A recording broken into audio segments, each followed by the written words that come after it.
ഞാൻ രാവിലെ കുളിക്കാൻ വേണ്ടി വന്നതായിരുന്നു ഞങ്ങളെ. അപ്പം നിങ്ങളെ ഒന്ന് കാണിക്കാൻ തരും. ഞങ്ങളുടെ നാട്ടിലെ കുളം കേട്ടോ.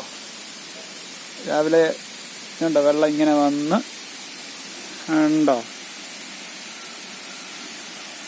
ഞങ്ങളുടെ നാട്ടിലെ കുളമാണ്. ഞങ്ങൾ പണ്ട് പിള്ളേരെല്ലാം സ്കൂളിലൊക്കെ പഠിക്കുന്ന സമയത്ത് ഇവിടെ വന്നു കഴിഞ്ഞാൽ ഒരു 1-2 മണിക്കൂർ, രണ്ടല്ല, ചിലപ്പം വൈകുന്നേരം ഒരു 6-6:30 വരെയൊക്കെ ഇവിടെ കടന്ന് ഇതിനകത്ത് ചാടിയില്ല കേട്ടോ. ഇതിനകത്ത് കടന്ന് ചാടി മറിഞ്ഞ് നല്ല രസമായിരുന്നു. ഇപ്പം എല്ലാവരും പല വഴിക്കായി പോയി. ഇത് കണ്ട അങ്ങേ മുഴുക്കടെ വെള്ളം പുറത്തോട്ട് പോകുന്നുണ്ട്. ഞാൻ കാണിച്ചത് അതിൻ്റെ പുറത്തെ വിശേഷം ഞാൻ കാണിച്ചത്. പുറത്ത് വന്ന് ഇവിടെ വന്ന് പോണുണ്ടായില്ലേ, ചാടിപ്പോകുന്നുണ്ടായില്ലേ. ഇതിനകത്തൂടെ ഇവിടുന്നും പോകുന്നുണ്ട്. അങ്ങനെ അങ്ങോട്ട് നമുക്ക് ഇറങ്ങാം.